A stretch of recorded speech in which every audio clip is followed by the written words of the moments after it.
Welcome to Doing the Work, a Naples integrated recovery podcast. My name is Brian, and this space is for anyone who's tired of surviving the same emotional and behavioral loops, whether that's anxiety, trauma, addiction, or problems in your relationships. Around here, we cut the surface level advice, no sugarcoating, no platitudes, no bumper sticker wisdom. We focus on clarity, responsibility, emotional discipline, and the courage to look at yourself honestly so that you can stop repeating the same old patterns and start living with intention instead of reaction. Let's get into it.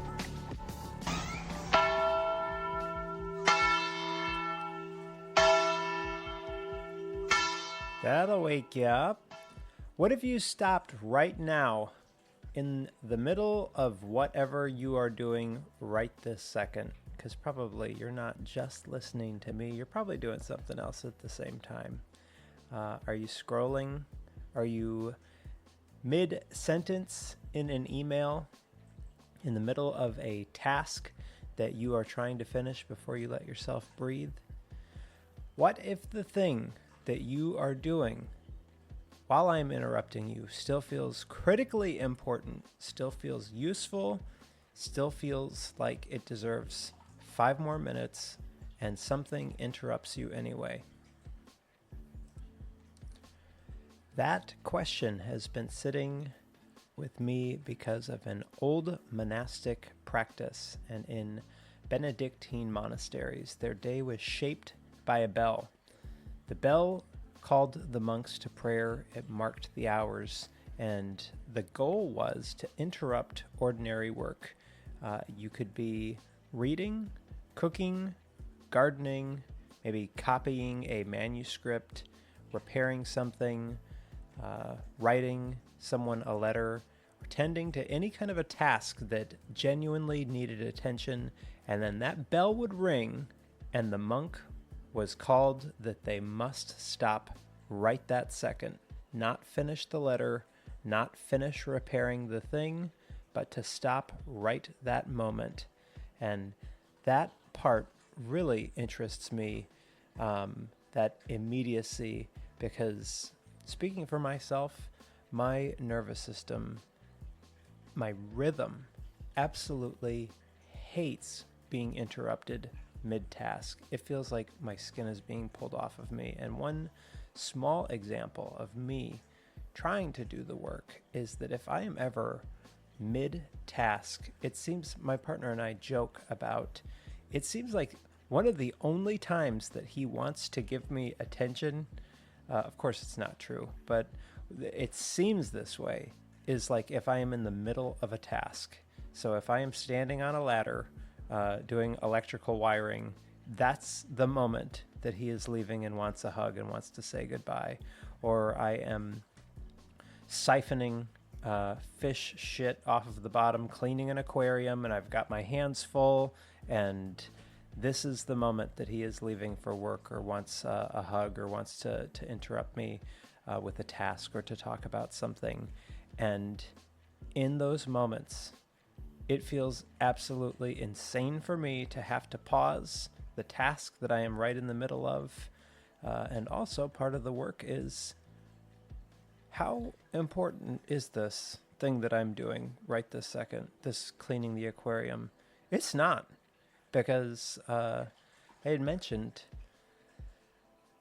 in a past episode that the day that my dad died, I was watering some plants. He had called for something that was really not important at all, and I talked to him for a few minutes while I was watering, and the last words that we had that day were, "I'll see you for dinner on Sunday," and I had no idea that was going to be the last conversation that I had with my dad. I had planned for that weekend, probably years to come. We were considering plans to build for them to move out to my property and for me to be able to keep a closer eye on them as they continue to age closely. And I did not know that day, that conversation was going to be the last moment that I had, the last conversation that I had. Thankfully, there was no unresolved business, so it's not like I'm wishing that I had done something different. But I can tell you this, if I was cleaning an aquarium and my partner asked for a hug, and my last thing was me rolling my eyes and being frustrated, like, oh, you always need a hug when I'm in the middle of a task. And if that was the last conversation that I had, because there was, God forbid, a bad traffic crash or something like that, I would feel like the biggest sack of shit for the rest of my life, probably. Or that'd be something that I would really have to forgive myself over. So stop when the bell rings is really all about the immediacy. We're all in such a big fucking rush. Like, we've got so much to do, and it's so unimportant. The bell does not wait for perfect stopping points. It did not ask a monk, are you in a good rhythm? Is this a good stopping point? Is this an okay place to pause? It didn't ask if the work is important. Didn't ask, are you almost done? Is this an inconvenient time, or is this okay? The bell rings, and the task is right that moment. Stop exactly what you're doing. So imagine writing by hand deep in the middle of a thought or sentence, and right in the middle of the sentence, the bell rings, and if you are doing this discipline correctly, stop right that second. You don't even finish the sentence. Imagine preparing food and then leaving the next step incomplete because the bell has called you elsewhere. Imagine you are working outside, making progress right in the middle of a task, and there is an uncomfortable interruption because it interrupts ownership, or it interrupts you as the center of everything. And so this called the monks to be trained to remember that your work that you're doing is real, it's important, but it's not ultimate. Your presence is real, but it's not the center. Your momentum is real, but you're not the master. And the bell is a training technique that life belongs to a rhythm larger than your own urgency. That's the part that is worth looking at for a modern life application, even though we're talking about something that's probably like 1,500 years old. We live like interruption is the enemy. We organize our day around control, completion, efficiency, productivity, quick response time, and personal momentum. And so that's me. I'm always like, hold on, let me finish this email. I'll give you my attention in 1 second. Let me just finish this note. I have to finish this task. I'm in the middle of, hey, don't you see I'm in the middle of cleaning this fish tank? And the bell, or the purpose of that, is to cut through all of that. And it says, stop, even though it's unfinished. And that is why this practice has weight, is because stopping after the task is done is easy.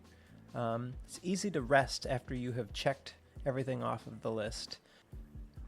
All of us can stop after we finish cleaning the aquarium, or after we send the email, or after the body has checked it off the list. But the training is to be able to stop, to take the interruption. That's the ancient discipline. This is a small death to your ego's demand for completion. And the monastery bell, if I didn't say already, it was a call for prayer, to pause and to go and to pray, or this communal practice. But it teaches the person to surrender the fantasy that every internal push deserves your obedience. It teaches the body that urgency can rise, but it doesn't have to be your master. That your mind can have unfinished work, and you can remain unfinished without it being a crisis. It teaches humility in a concrete way, because that humility sounds like it's an abstract practice until you are mid-sentence, mid-aquarium cleaning, mid-electrical wiring, and you stop right that second before you're done. And so this isn't about religion. For the monks, it was supposed to be that return to prayer, return to community, obedience to God, this sacred rhythm for the day. But if you are outside of a monastery, the bell could be to return to something higher than your own impulse, to return to your values, your presence, your sanity, to pause and go, what if he got in a fucking accident today? How important would this be? And it's not. It is not important. Anything that you are doing right this second is not that important. The form changes, the training remains. When the bell rings or when the bell tolls, you stop. That practice confronts one of the most common forms of modern bondage, which is momentum. Momentum feels great when it is working for us, like we are focused and driven, competent. It can feel like responsibility, and a lot of people are proud of their momentum because it helps them get shit done. And look, there is a reason that high-functioning people have a hard time stopping. I most certainly do. They have been rewarded for pushing through, finishing, responding, solving, producing, and not giving up until the thing is complete. But this reward structure has a cost, and the cost is that eventually tasks can start making decisions for you. The inbox decides, the notification decides, the arguments decide. Your fear of falling behind or financial problems decides. The unfinished decision decides. And this internal pressure of keep going, makes your decisions for you. And you might think that that is discipline, but the bell changes that. It asks you whether you are actually choosing or obeying momentum. Uncomfortable question, because many of us are probably a lot less than we think. A lot of us operate on autopilot, that we look productive and responsible, but we are dragged by urgency. So this is where the bell becomes practical. You don't need to manufacture a dramatic moment. Just start with an ordinary one.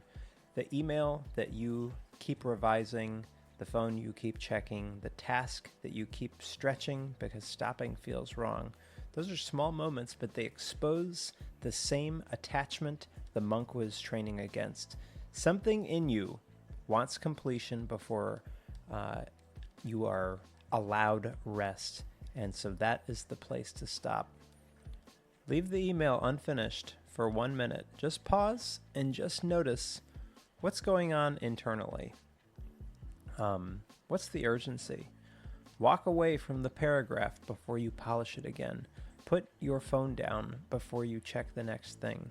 Let something sit there without the clean ending that your nervous system is demanding. And so I work a lot with stuck patterns, and this is going to be a hard one to unstuck. But pause. Give yourself 1 minute. Set a timer on your phone or on your watch, a 1 minute countdown, to just notice what's going on internally, what kind of impulse or what kind of pull, what kind of urgency, and that minute will tell you something. You will feel whether you are either choosing that task or being carried by it.